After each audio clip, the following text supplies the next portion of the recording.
हम आपका परिचय जानना चाहेंगे। पवन कुमार सरोज, जिला पंचायत सदस्य, बाबू बेलखरनाथ धाम प्रथम से।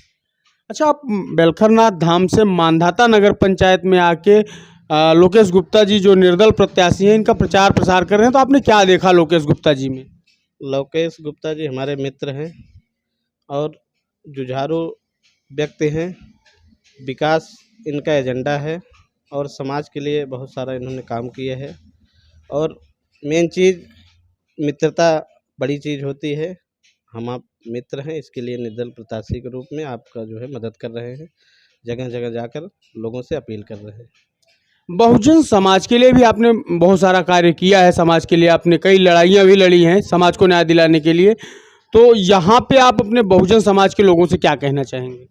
बहुजन समाज के लोगों से कहना चाहते हैं कि लोकेश गुप्ता जी जो हैं वो बड़े ही जुझारू व्यक्ति हैं और उनकी लड़ाई लड़ते हैं। कहीं न कहीं हमारे जैसे ही आप भी व्यक्ति हैं और ये निश्चित तौर पर मानधाता अगर चेयरमैन होते हैं तो बहुत सारा विकास करेंगे और विकास इनका मेन उद्देश्य है, क्योंकि मैं इनको व्यक्तिगत जानता हूँ।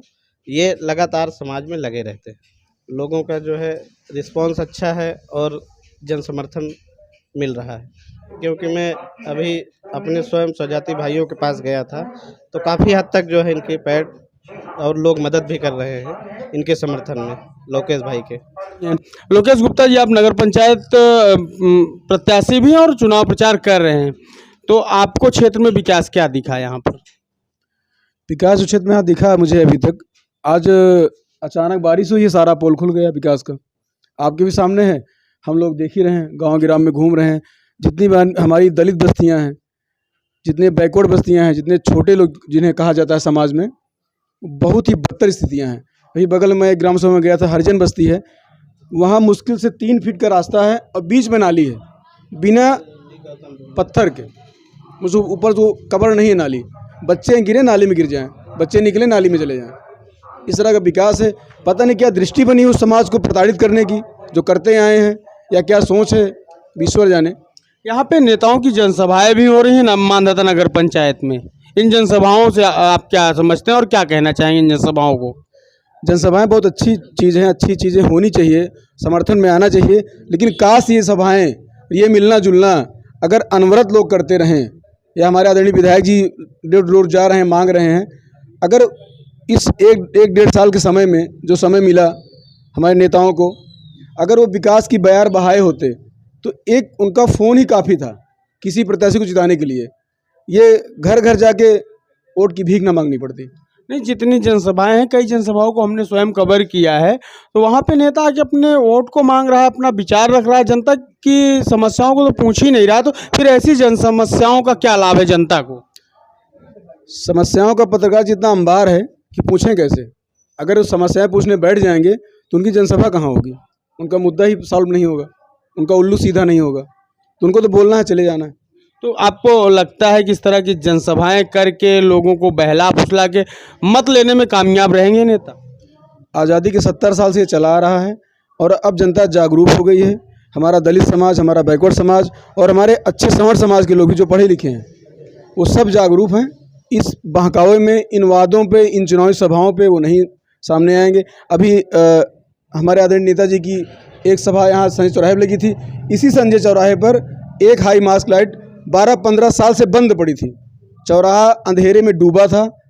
उसको मैंने पूरा प्रयास किया, किसी भी प्रतिनिधि के निधि में उसकी रिपेयरिंग का पैसा नहीं आता, तो मैंने स्वनिधि से अपने पैसे से उसको बनवाया और आज ये 15 साल बाद ये चौराहा रोशन हुआ। कई जनसभाएं इस लाइट के नीचे हुई, चली गई, किसी को लाइट नहीं दिखी। तो मुद्दा सामने है, जो विकास कर रहा है वो सामने है। जैसे चुनाव नज़दीक है, 3 दिन बाद वोट पड़ने हैं, तो क्या आपको लगता है मतदाता लुभावने वादे और लुभावनी चीज़ों के पीछे भागकर मतदान करेंगे, या निष्पक्षता से एक सच्चे प्रत्याशी को मतदान करके उसे विजयी बनाने का काम करेंगे? नहीं, मतदाता इस बार 100% निष्पक्ष होकर चुनाव अपना कराएगा और अच्छे नेता को चुनेगा। और लुभावने वादे तो उनकी झड़ी लगी हुई है। आप मैनिफेस्टो पढ़िए, कोई हर परिवार को कोई 21,000 दे रहा है, कोई शादियाँ फ्री में करा दे रहा है। ऐसे वादे तो इतने अंबार हैं वादों का। और मैं एक ऐसा प्रत्याशी हूँ, निर्दल हूँ, चुनाव निशान पंखा है मेरा छत का, और मैंने जो मेरा हैंडबिल है आप उसको देखिएगा, उसको कवर करिएगा कभी मौका मिले तो। मैंने अपने काम लिखे हैं, बाकी सारे प्रत्याशी वादा लिख के घूम रहे हैं और मैं अपने काम के दम पे मांग रहा हूँ। मेरे उसमें 21 काम मैं दिखा पाया हूँ और काम इतने लंबे हैं उस हैंडबिल में ना आ पाते। तो मैंने केवल 21 काम चर्चा किए हैं जो मेरे मेन है, जैसे छोटी सी बाज़ार से लखनऊ की बस सेवा, ये 15 साल से बंद कई लाइटें इस तरह की, उनको चालू कराना। ऐसे बहुत सारे काम, हमारी छोटी सी हॉस्पिटल है, इसको मैं सामुदायिक में बदलने का प्रयास कर रहा हूँ और वो सर्वविदित है। तो जनता जान रही है, जनता समझ रही है, वो वादों पे नहीं जाएगी, वो केवल काम देखेगी। नहीं, जैसे विगत चुनाव में जैसे कि देखने को मिला है कि लोग जाति को वोट करते आ रहे हैं, तो इस चुनाव में भी माहौल कुछ ऐसा ही समझ में आ रहा है। अगर ग्राउंड रिपोर्ट की हम बात करें तो लोग जातियों को पसंद कर रहे हैं, तो आपको लगता है कि जातियों को पसंद करने के बाद मानधाता नगर पंचायत का विकास हो पाएगा? नहीं, ऐसा बिल्कुल होता भी नहीं है। और लोग जातियाँ भी पसंद कर रहे हैं, तब भी इस समय मोस्टली लड़ रहे हैं क्षत्रिय, ब्राह्मण और पटेल। इनका जातिगत आंकड़ा हमारी पूरी नगर पंचायत में 30% का है, बाकी 70% को चेहरे की तलाश है। तो हमारे सामने आपके प्रत्याशियों की लिस्ट भी आप जानते भी हैं। हमारी सपा से अपना दल लड़ रही है, दोनों एक ही वर्ग के प्रत्याशी हैं। हमारी कांग्रेस से बसपा लड़ रही है, दोनों एक ही वर्ग के प्रत्याशी हैं। और हमारे क्षत्रिय समाज से लगभग 4 से 5 प्रत्याशी लड़ रहे हैं जो अच्छी लड़ाई में हैं। सब आपस में लड़ रहे हैं। लोकेश गुप्ता किसी से लड़ नहीं रहे हैं, इनकी किसी से लड़ाई नहीं है। सब वर्ग का साथ मुझे मिल रहा है। मैं इस 30% का मुझे पूरा प्यार मिल रहा है और 70% तो मेरे साथ है ही है। अच्छा, जनता जनार्दन से आप क्या अपील करना चाहेंगे खुद के लिए? मैं सिर्फ इतना चाहूँगा कि मैं शिक्षक परिवार से हूँ और काम किया हूँ, काम करूँगा, सेवा और सम्मान करूँगा। कभी मेरे जीवन पे आज तक कोई अंगुली नहीं उठाया है, ना मेरा कई आचरण आपको महिला मिलेगा, ना कोई FIR मिलेगा, ना कोई मेरी आपराधिक हिस्ट्री है।